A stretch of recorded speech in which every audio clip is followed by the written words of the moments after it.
India میں کسی assembly میں کسی خاتون نے تقریر کی ہے, وہ سب نے سنی ہوگی یوٹیوب پر, کہ یہ مسلمان جو ہے 5 وقت صدائیں لگاتے ہیں لا الہ الا اللہ, اللہ کے سوا کوئی عبادت کے لائق نہیں ہے, یعنی یہ سارے جتنے بھی بت ہیں بھگوان ہیں سب کی نفی کر دی.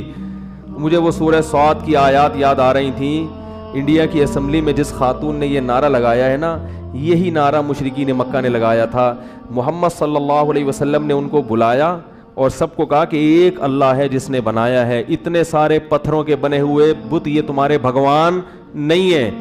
تو اس پر مشرکین نے کیا کہا, اجعل الآلہۃ الہا واحدا, کیا اتنے سارے خدا سب غلط صرف ایک صحیح, ان ھذا لشیء یراد, اس میں محمد صلی اللہ علیہ وسلم کا ذاتی مفاد ہے, ورنہ اتنی غلط بات محمد جیسا آدمی صلی اللہ علیہ وسلم اتنی غلط بات نہیں کر سکتے. اس میں کوئی پیسے کھائے معاذ اللہ انہوں نے کہیں سے, کوئی مسئلہ ہے ان کا, یا اپنی کوئی نئی ریاست بنانا چاہتے ہیں. وانطلق الملأ منهم ان امشوا, اور نکل پڑے, چل پڑے, اٹھ پڑے. یہاں بھی قرآن یہ نہیں کہہ رہا کہ چلے گئے, نہ وانطلقا, نکل پڑے, اٹھ پڑے. یہ کہتے جیسے کپڑے جھاڑتے ہوئے نہیں اٹھتے کہ بھئی محمد نے جو ہمیں بلایا ہے صلی اللہ علیہ وسلم, یہ کوئی بات ہے. وانطلق الملأ منهم, اور جتنے سردار تھے قوم کے اٹھے کپڑے جھاڑتے ہوئے جانے لگے اور کہنے لگے ان امشوا, چلو جی نکلو یہاں سے, امشوا چلو, جیسے سعودیہ میں کہتے ہیں نا چلو کوئی شلو, عربوں سے 6 کا لفظ نکلتا نہیں ہے تو شلو بولتے ہیں. وہ پاکستانی ہر جگہ خون پیتا ہے نا ان کا, جا کے یہ گھڑی کتنے کی ہے, وہ کہتے ہیں اتنے کی لوں گا, وہ کہتا ہے شلو. تو وہ چلو کے بجائے کیا کہتے ہیں, شلو. شلو سنا ہوگا آپ نے, کیونکہ ہمیں عادت ہو گئی, یہاں پہ ہمیں پتہ ہے 6 گنا زیادہ قیمت بتائے گا تو وہیں سے کم کرنا. تو وہ پیٹ بھرے ہوئے ماشاءاللہ ان کو اللہ نے وسائل بہت دیے ہیں, وہ کہتے ہیں اتنے کی لینی ہے لو ورنہ شلو. تو وانطلق الملأ منهم, جو سردار تھے وہ کہنے لگے شلو یہاں سے نکلو. واصبروا علی آلہتکم, اپنے معبودوں کو مضبوطی سے تھام لو, مضبوطی سے تھام لو. ان ھذا لشیء عجاب, کبھی کہتے تو بڑی عجیب عجیب باتیں کر رہے ہیں, حالانکہ آپ عجیب باتیں کر رہے ہو کہ خود کسی کو بنا رہے ہو اور اسی کے سامنے اپنی مرادیں پوری کر رہے ہو, اس سے بڑی عجیب بات کیا ہوگی. لیکن جمہوریت میں یہی ہوتا ہے کہ جو زیادہ جس طرف جائے نا اس کو لوگ فالو کرتے ہیں, چاہے وہ کتنی الٹی باتیں کر رہا ہو. تو وہ جب ہندو عورت تقریر کر رہی تھی نا اسمبلی میں, سنا ہوگا سب نے کہ موسلے یہ کہتے ہیں کہ ایک خدا ہے, تو مجھے اس کی تقریر سے ایمان اور تازہ ہو رہا تھا کہ موسلے کتنے اچھے ہیں. کیا خیال ہے, مجھے سمجھ میں نہیں آ رہا تھا یہ ہماری برائی کر رہی ہے یا ہماری تعریف کر رہی ہے. کہتے ہیں ایک خدا کی عبادت کرو, اس کے سامنے آ کے جھکو, کسی خدا کے سامنے جھکنا, 5 ٹائم یہ عبادت کرتے ہیں, 5 ٹائم. تو اچھی بات ہے یار, ایک اللہ کی کتنی دفعہ 10 ٹائم ہوتی تو اور اچھا ہوتا. کوئی چرچ تو نہیں پی رہے نا 5 ٹائم. بھائی برائی تو یہ ہوتی مسلمان معاذ اللہ 5 ٹائم گٹکا کھاتے ہیں, ہے بھائی مسلمان 5 ٹائم چائے پیتے ہیں, تو یہ بھی کسی حد تک برا تھا یار, پینی ہے 2 کپ پی لو 5 ٹائم.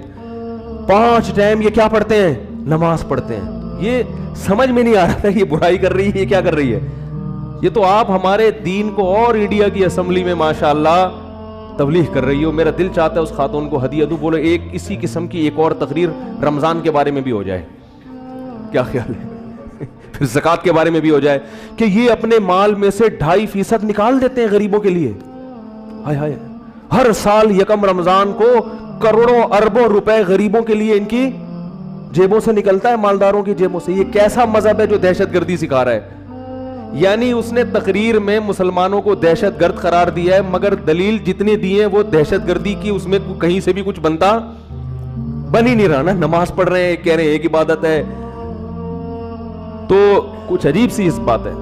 تو میں نے کہا دیکھو اللہ تعالیٰ تبلیغ والوں کو انڈیا کی اسمبلی میں نہیں پہنچ پائے, تو اللہ نے وہیں بت خانے میں, صنم خانے میں اللہ نے توحید کے علم بردار پیدا کر دیے. تو 2.5% کیا کرتے ہیں, یہ کروڑوں روپے راشن ڈالتے ہیں. رمضان میں خود, رمضان کہتے ہیں نا وہ, رمضان میں یہ لوگ خود روزے رکھتے ہیں اور غریبوں کے گھروں میں راشن ڈال دیتے ہیں. کیا مذہب ہے اسلام. دیکھو کتنی زکاتیں نکلتی ہیں رمضان میں, مزہ آ جاتا ہے, اتنا مزہ آتا ہے رمضان میں جب لوگ آتے ہیں. یہ فلانے کے, یہ میرے پاس بھی لوگ آتے ہیں, حضرت کوئی غریب ہو تو یہ میرا یہ راشن ہے اس کے گھر میں ڈلوا دیں. ہمیں بھی مزہ آتا ہے کسی کے غریب کے گھر میں جا کے میں تو لوگوں سے کہتا ہوں بھائی سب خود کرو تو زیادہ اچھا ہے نا. اپنے رشتہ داروں کو پوچھو. لوگ پوچھتے ہیں حضرت بہن کو زکوٰۃ دے سکتا ہوں یا نہیں؟ بھائی بہن کو دو گے تو دگنا ثواب ہے. ایک تو غریب کی مدد کا, دوسرا رشتہ داری کیا ہوگی. غیر مسلموں کے پاس یہ مزے نہیں ہیں. اور مسلمان کو اللہ کہتا ہے کھانا بھی کھلاؤ. اور قرآن کے الفاظ ہیں کہ اہل اسلام کی اللہ نے تعریف کی ہے, ہمارے نیک بندے جب کسی کو کھانا کھلاتے ہیں غریب کو, انما نطعمکم, سورہ دہر 29واں پارہ, انما نطعمکم لوجہ اللہ, ہم تمہیں صرف اللہ کے لیے کھلا رہے ہیں. غریبوں کو کہہ رہے ہوتے ہیں اس وقت, لا نرید منکم جزاء ولا شکورا, ہمیں تم سے اس کا بدلہ نہیں چاہیے, شکریہ نہیں چاہیے, تھینک یو نہیں کہنا کھانے کے بعد, کہیں اجر کم نہ ہو جائے. کیونکہ ہم تمہیں اپنے فائدے کے لیے تو کھلا نہیں رہے, ہم تو کس کے لیے کھلا رہے ہیں؟ اس ایک خدا کو خوش کرنے کے لیے جو ایک ہے. اتنے ساروں کو خوش رکھنا ویسے بھی ممکن, بولو بھائی. جو بہت سارے بھگوانوں کو مانتا ہے وہ تو بیچارہ ویسے ہی کنفیوز رہے گا کہ پڑوسی کی مدد سے یہ والا بھگوان خوش ہو رہا ہے, یہ وہ والا خوش ہو رہا ہے. اب کوئی اس کو بتائے گا یار پڑوسیوں کے لیے وہ والا بھگوان ہے, بیوی سے اچھا سلوک کے لیے وہ جو ادھر, بیوی سے اچھا سلوک کے لیے جو ہے نا بھگوان, وہ بہت تگڑا قسم کا بھگوان ہونا چاہیے. وہ اتنا ہی تگڑا ہو جتنا تگڑا تمہارا سسرال ہے. اس کے لیے بس کیا بتاؤں میں پھر, میرے خلاف ایک ہندو کا کوئی کلپ نہ آ جائے یار, کلپوں سے ڈر رہا ہوں آج کل میں. تو کتنے سارے ہیں نا قرآن نے یہ اس جو اتنے سارے بھگوانوں کو مانتا ہے نا, قرآن نے اس کی کیفیات کی بھی ایک منظر کشی کی ہے کہ اس بیچارے کی کیفیت کیا ہوتی ہے.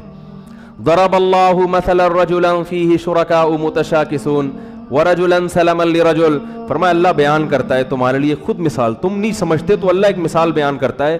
بتاؤ ایک شخص کا ایک آقا ہو وہ زیادہ سکون میں ہوگا, یا ایک وہ جس کے بہت سارے آقا ہوں, بہت سارے خدا ہوں, بہت سارے مالک ہوں, اور وہ ہوں بھی آپس میں ایک دوسرے کے خلاف.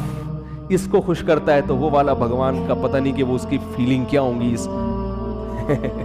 اس کام کے بعد. اس کو خوش کرے گا تو اس بھگوان کی کیا فیلنگ ہوں گی کچھ پتہ نہیں ہے. اور یہ بھی اپنے نظریات ہیں, ورنہ اس بھگوان بیچارے سے پوچھو گے کہ میری تو کوئی فیلنگ ہے ہی نہیں ہے, تو تم نے مجھے فیل والا بنا دیا ٹھیک ہے, ورنہ میں تو فیل لیس ہوں. یہ بتانے کے لیے بھی اس کے منہ میں, بیچارے کے منہ میں زبان نہیں ہے. فرمایا سواء علیہم ادعوتموہم ام انتم صامتون, فرمایا برابر ہے ان پر یہ بات کہ تم ان کو پکارو یا چپ رہو, ان کی صحت پہ کوئی اثر نہیں پڑتا. تو یہ اسلام ہے جس کی تبلیغ اللہ ہندوستان کی اسمبلیوں میں ہندوؤں کے ذریعے 5 ٹائم اذانیں بلند ہوتی ہیں. تو اذان کے الفاظ کتنے خوبصورت ہیں, خدا کی قسم اذان سے غیر مسلم کو بھی سکون ملتا ہے, کیونکہ یہ اللہ کے الفاظ ہیں نا. اللہ نے ہمیں بتایا اللہ اکبر اللہ اکبر, اللہ سب سے بڑا ہے, سب سے بڑا ہے, سب سے بڑا ہے 4 دفعہ. اشہد ان لا الہ الا اللہ, میں کہتا ہوں بھگوان صرف, معبود صرف ایک ہے, کوئی اس کے سوا نہیں ہے, ایک ہے. تو ایک محبوب جب ہوتا ہے نا انسان کا, ایک معبود ہو, سکون سے بھی تمیز سے ہمیں سب کچھ کرنا ہے صرف اسی ایک کو خوش کرنے کے لیے. باقی کسی بھگوان کو ہم لفٹ بولو بھائی نہیں کراتے, کیونکہ اتنوں کو لفٹ تو اتنی تو یعنی نہیں لفٹ کرا سکتا بھائی انسان. ہاں ایک فیکٹری کے 2 مالک ہوں, وہ آدمی عذاب میں آئے گا کہ نہیں آئے گا؟ تو وہ تو معبود تو ایک ہی ہوتا ہے بھائی, اس لیے مسلمان سکون میں ہوتا ہے الحمدللہ.